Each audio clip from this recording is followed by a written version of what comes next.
Hello everyone, welcome back. You're watching Empyrion Galactic Survival episode 141.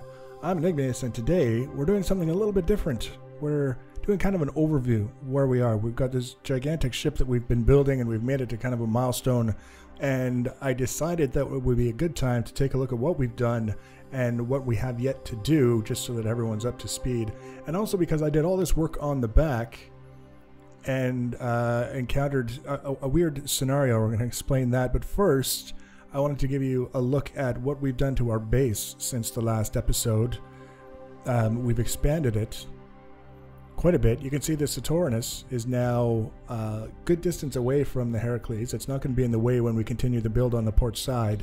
I expanded that whole area where the Saturnus is, just specifically so I would have a place to put it on a flat surface and it wouldn't be in the way.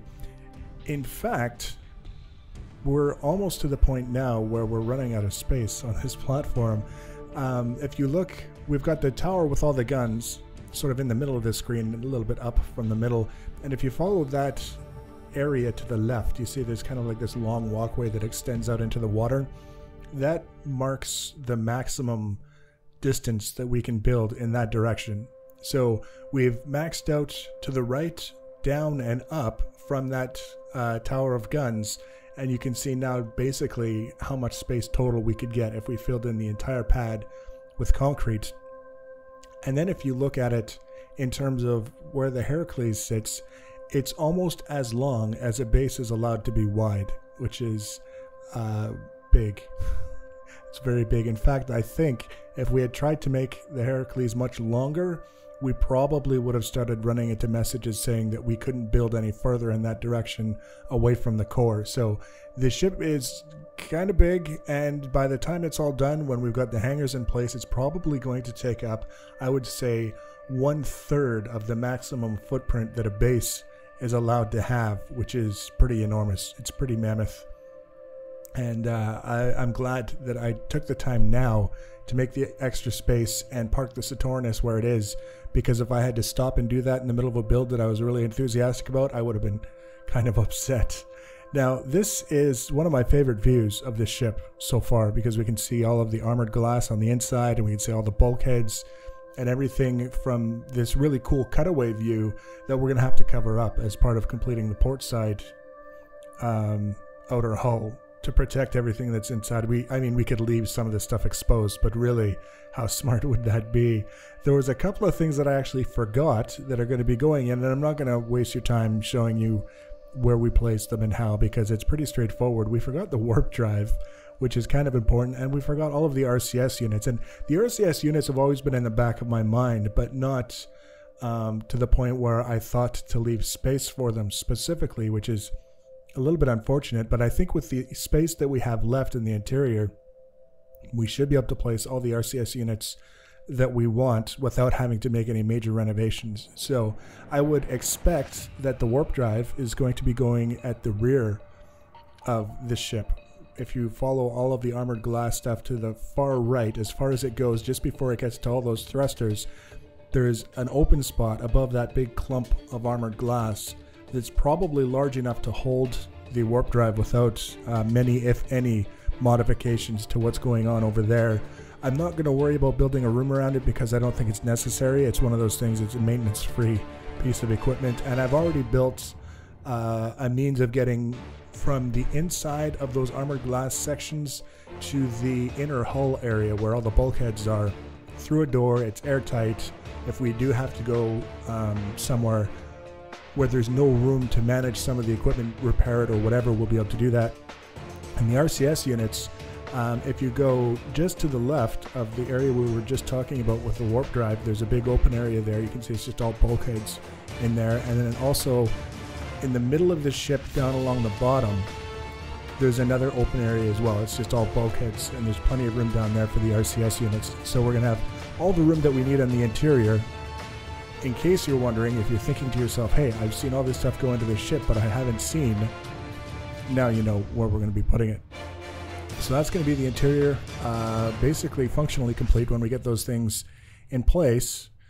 And that brings us to this back section here, which is where I've been spending most of my time since the last episode.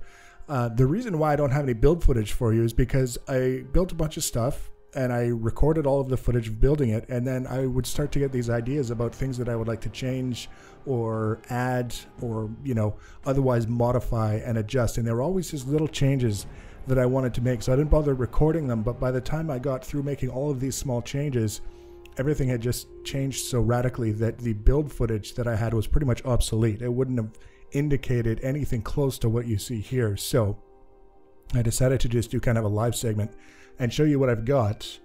And then there's going to be some modifications that we're going to make at the very beginning of the next episode to the bottom outriggers that are each holding the 4 thrusters each down towards the ground.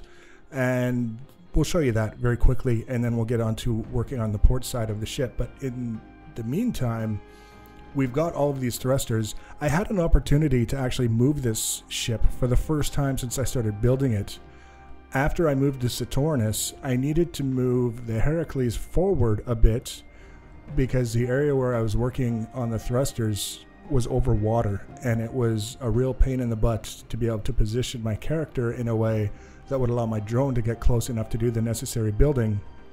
So I hopped into one of the cockpits, well, currently the only cockpit, and slid it forward. I was kind of surprised. It's got some punch to it. When it wants to move, it can move. Of course, by the time we're done the build, it's going to weigh probably 3 times what it weighs now. So I'm not expecting that to remain for any real length of time. The area that I really am happy with so far, if you look, we've got that center cluster. It's a total of 8 thrusters right in the very middle, and then there's a pair of outriggers extending up from there at 45 degrees with 4 thrusters kind of on a little bit of an arch. And ironically, it wasn't any design that I did on the back end here trying to build around those thrusters. It was all the work that I did on the front for the reverse thrusters that shaped most of the profile for those specific sections. In order to see that, we have to get into the normal viewing mode and run to the back of the ship. So hold on.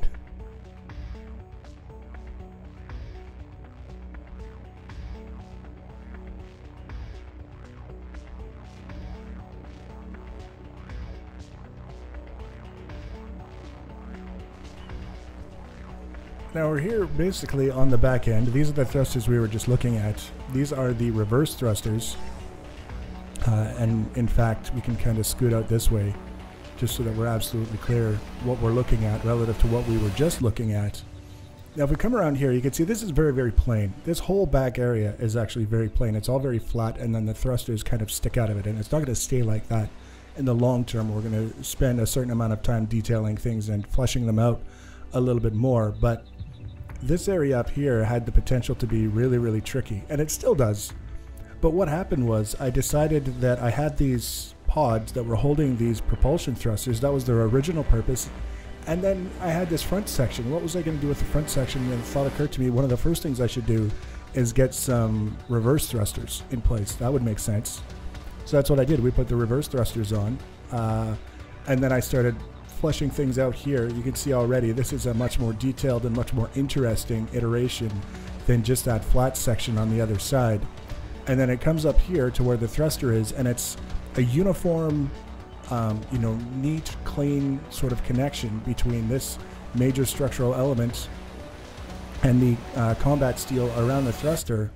And then it got to this design up here on top. Now I've kind of textured this so that you can see a little bit more clearly how it will look towards the end of the build. It's not necessarily going to be this color, but you can see sort of the way all the different facets come together and all the different details, whereas with the combat steel and all those lines, it's a bit distracting. And so you can kind of see it's very uniform, it's symmetrical all the way around, and it's got a largely rounded sort of profile coming around this thruster, which is very neat and tidy. But when I was done building this section, it didn't line up with what I had on the forward section here, or I guess the back section. So I decided to take what I had up here with this nice rounded sort of thing and extend it back this way, which dramatically altered the way that this whole setup looked. And I was much, much happier with it. So this was one of those little details that I added, and it was just a small little thing that I was going to add, and I never thought to record it and it ended up being a very significant change to the overall layout of the design. So we've got, for these sections that are coming up out here on a 45-degree angle, we've got a pair of reverse thrusters. We've got this nice sort of enclosure around them. Everything comes together and flows rather nicely, I feel. And then we come around to this side. Lots of detailing left to be done to flesh it out, to make it look on par with what's going on the other side. But the layout of everything, the profile, the base profile that we have to start with when we do that extra detailing is, you know, really on point to my way of thinking. I'm, again, very, very happy with the way it's turning out. Not so much with this stuff down here.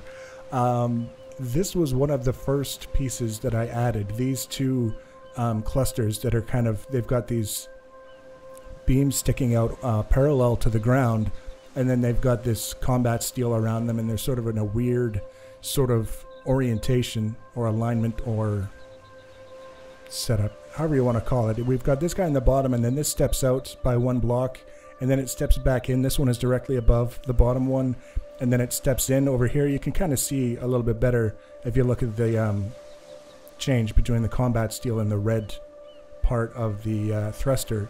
What I'm talking about, it's kind of here, and then it goes out, and then it comes back, and then it goes out again. It seemed to work with the original iteration with these guys the way that they were at the beginning, but then after I made all these changes and we got this nice sort of profile, it looks like ass. It doesn't work at all. So what we're going to do in the next episode, the very beginning, is we're going to adjust the layout here so that it's more in line with what we've got going on way over there. That's the original sort of outrigger that we had with some thrusters on it. Very simple, very straightforward, nothing especially complicated or difficult to pull off, but I think it's going to go a long way to sort of tidying up this back end and bringing everything in line with these top sections. So that's going to be the next episode. Like I say, we're not going to spend a ton of time on it, just going to give you an opportunity to see how the whole thing comes together. We have already the reverse thrusters on these outriggers ready to go. We've spent a little bit of time detailing them. We've got it sort of fleshed out here. It's very, very different from the way we did the ones up here, but with a few modifications we can bring it closer to what we've got up here, bring it more in line with that. And you can sort of see here what I was talking about with this whole idea of having this really rounded, uniform, symmetrical shape around the thruster, and then having this really oddball sort of shape sticking out. We won't be able to just clear this out and bring this profile all the way back. There won't be enough room for all of the propulsion thrusters on the other side if we do that, but it'll be a lot more in line with what we've got, and it won't look like it was sort of sticking up proud and then just got really tired and fell over, and that's what we were left with. Once that's done, once those basic changes are made, we're not going to go heavy into the detailing yet. We're going to flip over to the port side here, and we're going to start at the back, and we're going to work our way forward. We're going to get bulkheads in place. We're going to get armor in place. We're not going to spend as much time doing like a block by block showcase of how that comes together. We've done enough of that already, but we will give you an idea of just sort of what's going on with the design. It's not going to be the exact same as what's going on the other side. It doesn't have to be. And in addition to that, along the way, we're going to be adding the main hangar structures, so that when we're done, by the time we get to the far side, the very front of the ship on the port side, all we'll have left to do is a detailing pass where we go over the entire ship and add things to make it look more interesting, modify things to kind of smooth things out, change the transitions, whatever we need to do to bring the ship to the final aesthetic stage that we want it to be at. And then it'll be probably 1.5 years of painting and texturing, just getting the thing to behave the way we want it to. So we've still got a fair bit to do. I'm going to try and keep in mind that some things that we've done we don't need to keep showing necessarily for you to get an idea of what's going on, but still hopefully try and keep you involved in the process by letting you see the things that matter. So if you want to be notified about the next and future videos in the series, the easiest way to do that is to subscribe to my channel or follow me on social media. Links for social media are always in the information section below the video. Feel free to leave your comments and feedback. Thanks for watching, guys, and take care.